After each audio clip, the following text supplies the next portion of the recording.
teman-teman, jadi kita lagi ada di Museum Kebangkitan Nasional. Museum ini terletak di Jalan Dr. Abdurrahman Saleh nomor 26 di Jakarta. Sebelum masuk ke museumnya, kita harus membeli tiket kunjungan dulu. Tiket kunjungannya seharga 2.000 per orang. Jadi di sini kita akan menjelaskan tentang apa saja isi dari Museum Kebangkitan Nasional. Sebelum itu, kalian tahu nggak sih Museum Kebangkitan Nasional itu apa?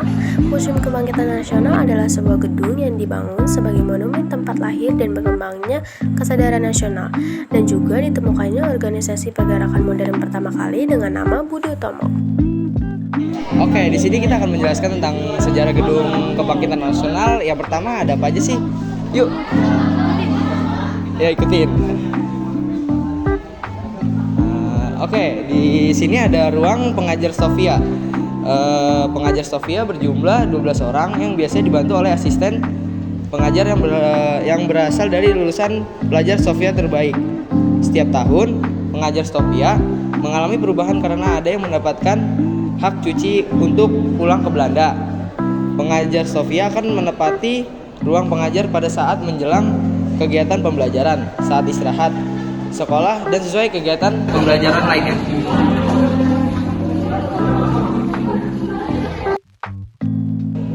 Selanjutnya kita ada di ruang Direktur Sofia. Direktur Sofia menempati ruang tersendiri terpisah dari ruang pengajar karena harus menerima tamu-tamu dari pemerintah untuk membahas permasalahan-permasalahan terkait dengan pembelajaran di Sofia. Salah satu Direktur Sofia yang berperan membela R. Sutomo setelah Budi Utomo berdiri adalah Dr. H.F. Roll yang menjabat pada 1901 sampai 1908.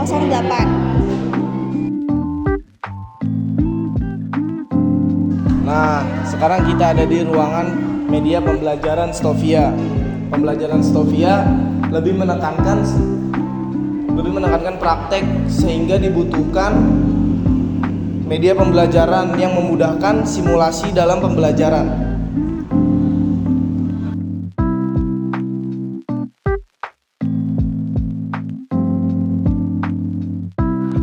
Oke, selanjutnya di sini ada ruang pengobatan tradisional. Nah, masyarakat Nusantara telah mengenal pengobatan tradisional sejak lama. Pengetahuan tersebut langsung diwariskan secara turun-temurun dari generasi ke generasi. Masyarakat tradisional mempercayai hal yang bersifat mistis atau supranatural sebagai penyebab datangnya suatu penyakit yang proses penyembuhannya melalui bantuan dari dukun atau orang yang dianggap mempunyai kemampuan menyembuhkan. Dukun memiliki kedudukan terhormat di masyarakat karena berperan penting dalam upacara ritual masyarakat. Oke, berikutnya ada ruang dokter Jawa. Ruang sekolah dokter Jawa. Tujuan pendirian sekolah ini adalah untuk mendapatkan tenaga medis Bumi Putra guna mengatasi wabah penyakit di Pulau Jawa.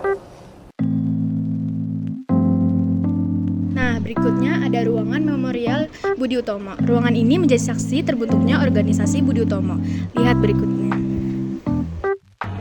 Ruangan ini sebelumnya disebut sebagai ruangan praktek anatomi. Ruangan ini menjadi tempat yang paling bersejarah karena ruangan ini menjadi saksi Sutomo dan kawan-kawannya mendirikan organisasi Budi Utomo. Berikutnya ada ruang asrama Sofia. Dan disinilah para pelajar Sofia harus tinggal. Asrama ini memiliki peraturan yang sangat ketat. Semua penghuni dituntun hidup disiplin dan tanggung jawab.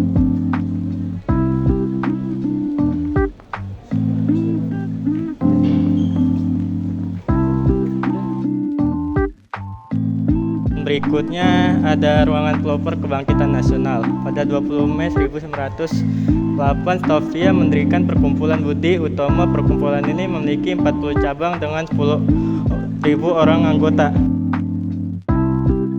Sebelum menjadi Museum Kebangkitan Nasional, gedung ini dikenal dengan nama Gedung Sofia atau Gedung Sekolah Kedokteran yang didirikan oleh Belanda.